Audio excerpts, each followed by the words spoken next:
So today I just want to talk about Sonic Frontiers and my quick thoughts on it. And I know everyone's been making videos about Sonic Frontiers and how it's not looking so good, but I decided, why not? Why not throw my hat in the ring? Just for context, since I haven't made a lot of videos about Sonic on this channel and haven't really made that many videos, I just want to say I'm a huge fan of the Adventure era games, and I love the classic games. I don't entirely hate Forces, and I don't entirely love Sonic Mania. But I've been a fan for since I was a kid, so I have a lot of nostalgia for this series. But I'm not immune to seeing flaws in the series, like with the boost formula outstaying its welcome, etc. and stuff like that. So seeing Sonic I'm just gonna get right into my thoughts on Sonic Frontiers as far as we know. Ever since the first reveal trailer, I was kind of disappointed that the game seems to be alluding to the fact that it is a boost game, but with the new gameplay trailer shown not too long ago, showing that it's an open world, or is going to try to approach the open world format and try to adapt it for Sonic the Hedgehog. I mean, that's better than doing what Forces did, or better than doing what Forces did and just doing another boost game and doing it poorly. But for SEGA, I don't know who is developing this. I'm assuming it's the same team behind Forces and Generations. This will be SEGA's first time doing an open world game, and as I know, a lot of you noticed that a lot of big games are trying to it's a trend to just start making your games open world. Pokemon, even though it's not completely open world, it's open more open segmented. Pokemon's doing that, and right now it came out recently, and a lot of people are loving that. Halo Infinite went open world, and a lot of people love it, but hardcore fans are digging into it now after the honeymoon phase is going over. And Breath of the Wild, of course, everybody loves. Me particularly, which I'll get into later, but particularly, I think Joseph Anderson's video about it pretty much sums up my thoughts on it. But I'll talk about that later. So, to keep the discussion in this video going, I wrote down some notes, and I'll just speak from my mind. One of the first things is most of these are concerns for me, which is that the open world, since this game will be trying to do the open world format, I don't really see how. I'm really worried about what type of content the game will have, because when you have an open world game, the main content is traveling your environment and doing objectives or getting place to place, going from A to B. Now, just for context, again, I don't really like open world games. They're not my favorite genre.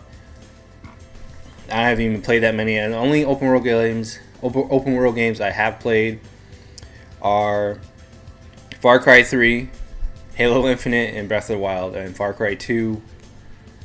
I think that's it. And if you consider Batman Arkham City open world, then that too. As I mentioned, Batman Arkham City, even though I did enjoy that game, I enjoy Arkham Asylum way better because it's a smaller environment, and you can. It's just I think having things more condensed is better for the end of the. It's better for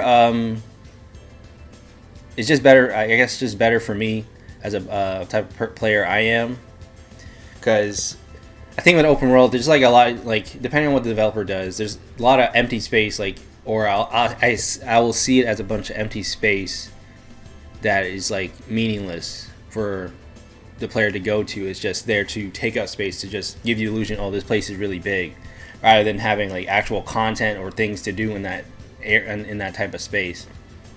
Like in Batman Arkham Asylum, even though it was linear, it was still kind of like a Metroidvania. You still had open areas to go to, but the open areas led to basically levels, and those were pretty linear. but you still had like a freedom to do things. In Arkham City, it's basically you're just dumped in this open area, and there are missions, and those missions lead to levels, but there's a lot of downtime from traveling from A to B, and that got really boring. I'd rather just, get to my destination. But that's just me. And Breath of the Wild, even though I do enjoy a lot of aspects of that game. I think that is the golden standard for an open world. Even though I think because it's open world, a lot of things were like the combat, how they had to adjust. I see there's a bunch of compromises that come with the open world format. But to stop babbling on, when it comes to Sonic Frontiers, depending I'm assuming this will be a boost game, but it will control a lot more. You'll have a lot more freedom in your control. So I guess imagine Sonic Lost World's spin dash, but you can actually move in a 360 degree instead of just only being only teetering towards the left and right.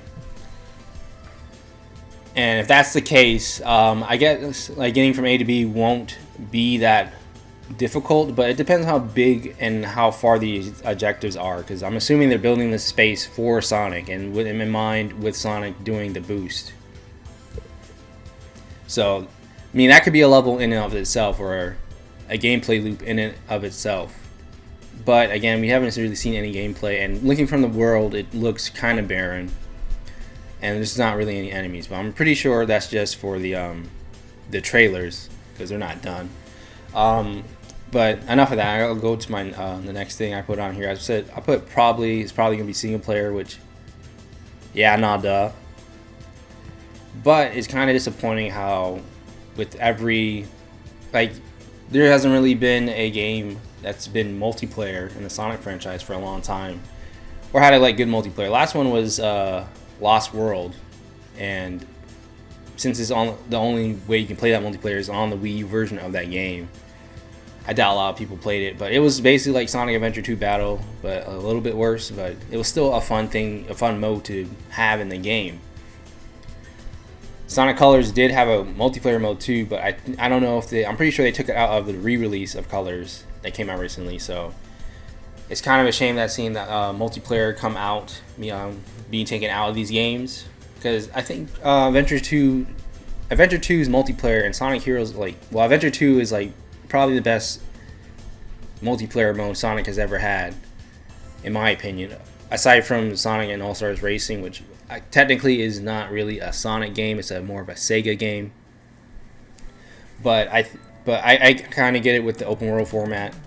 But it would still be nice to see it. But that's kind of a moot point. That's kind of irrelevant, because who kind of cares except for a small few people. Another note I put down is the game's gonna use the same voice cast as Forces.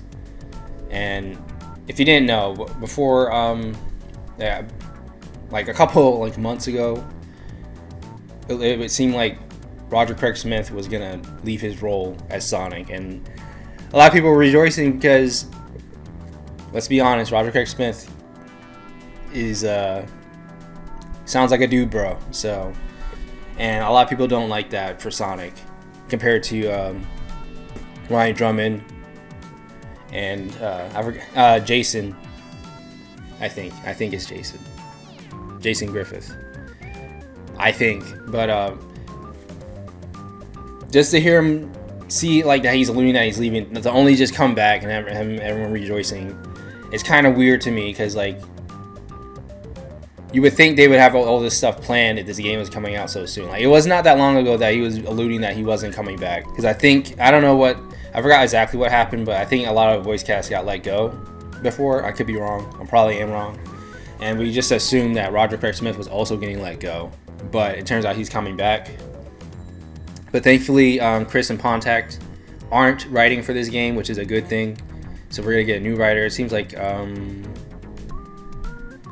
I forgot who the writer is for the Sonic comics right now for IDW is, but one of those writers is coming to write on the script for this game, which is a good sign. But again, since this game is open world, that's another thing with open world games, is that the story really you can't really have a focus on the story if your game's open world, because the player can go anywhere and access a story depending on how the game is set up at any time in any place. And that is why like games like Breath of the Wild don't really have a good story or involve story, because it's set up that the player can come here at any time in their game, in their play time. So we have to make the story a certain way, so if they come here out of order, the story still kind of makes sense. And that's why that story is pretty weak. Like you can't have a Sonic Adventure 2 like story or a Sonic Adventure 1 like story. Well, you could do probably a Sonic Adventure 1's like story, but it would be compromised because you have to take into account that the game is open and you can access certain parts of the game at different times, and everything's not like nothing. It's not linear. It's non-linear. So you have to make the game or the story accommodate that format. So the story, like, it probably is not gonna be hard to write because the story is probably not going to come into fruition only at the beginning until like the end of the game, and there's going to be like a little bit of story like to know what you're doing at the beginning, and then nothing's going to happen. You're going to have these tasks to do, and then the story's going to happen. The big stuff is going to happen near the end of the game. Like Halo Infinite tried to have like these cutscenes between missions and stuff, but again, the story is just you go here, you do this, you go here, you do this. Nothing really happens except for interpersonal like conflicts with the characters. But nothing really happens in that game. You're just on the Halo ring. You don't go places. Unlike Halo 2 where you're going to different planets and you're playing as one second you're playing as Master Chief, the other second you're playing as the Arbiter.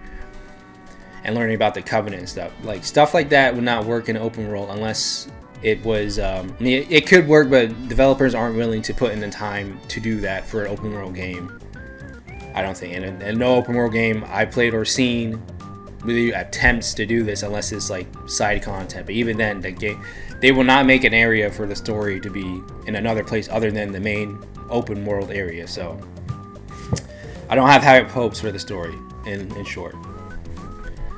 I talked about the gameplay.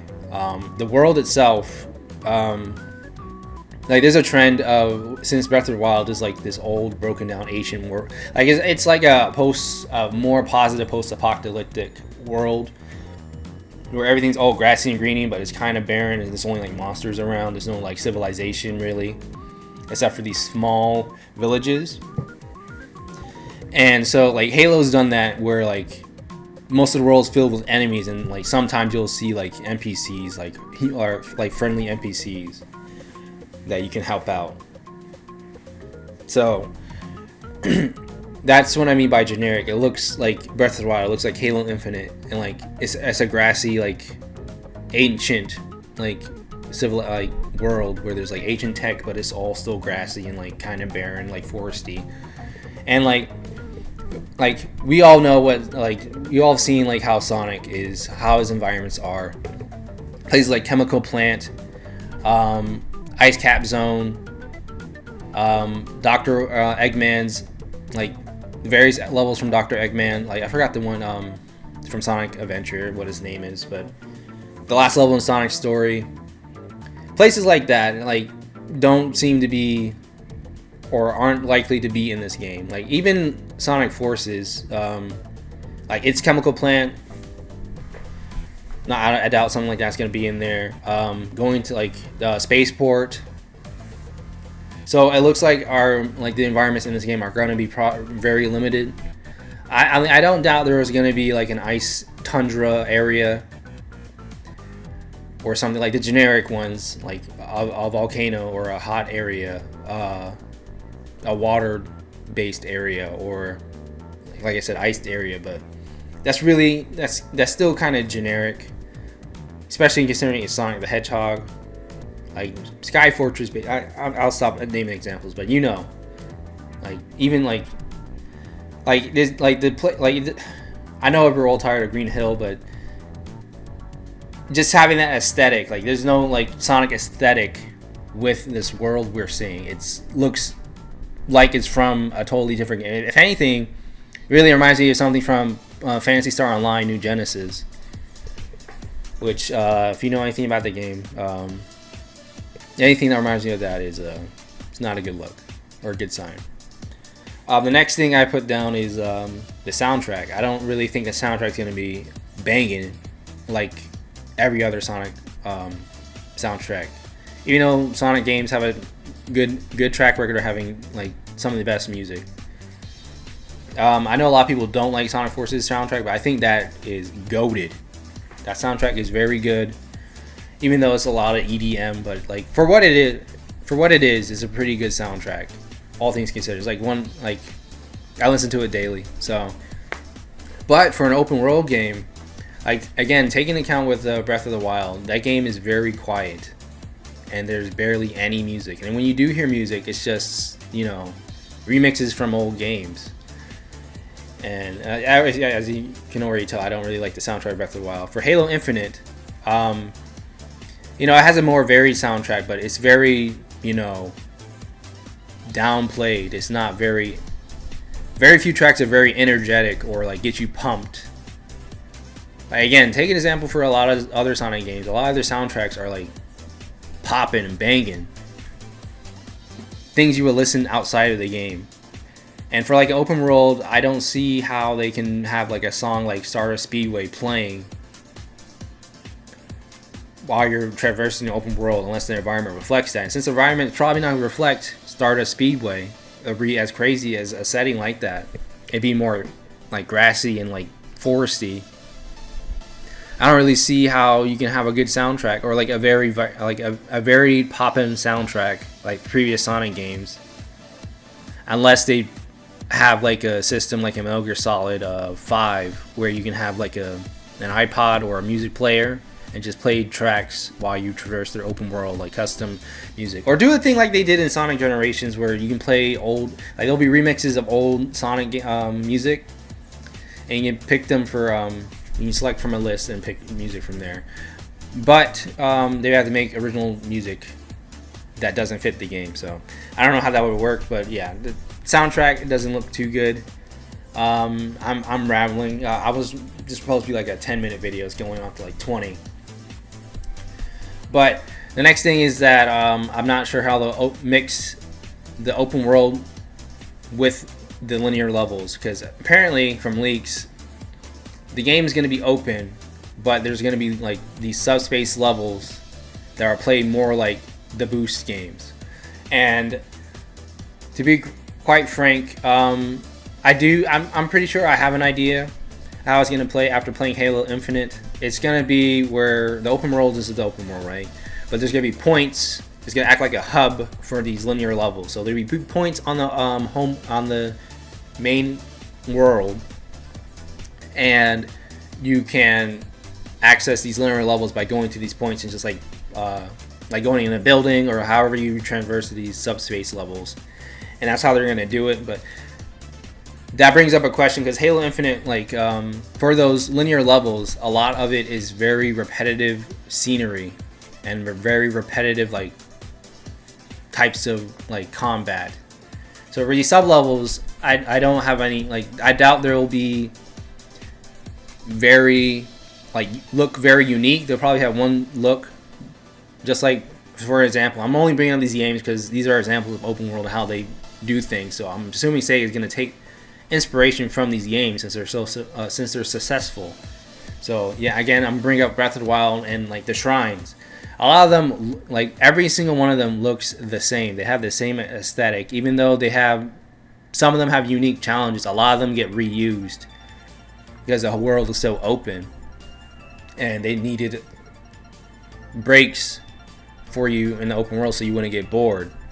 And in Halo Infinite, they have bases around, which act as like, maybe you can kind of consider them like tiny levels or missions, and they have these bases with enemies, and you can go take them down rather than just walking to your next destination for the next big story level. And in Sonic Frontiers, I like, unless they're really bringing the heat with this new Sonic game, because Sonic Forces was $40, and it seemed like that game was a budget title. Even though I'm pretty sure Frontiers will be $60, I don't think it's $60 because they have a lot of content in it. I think they're just making it $60 because it's open world and not because the content there's a lot of like meaningful content in that sense.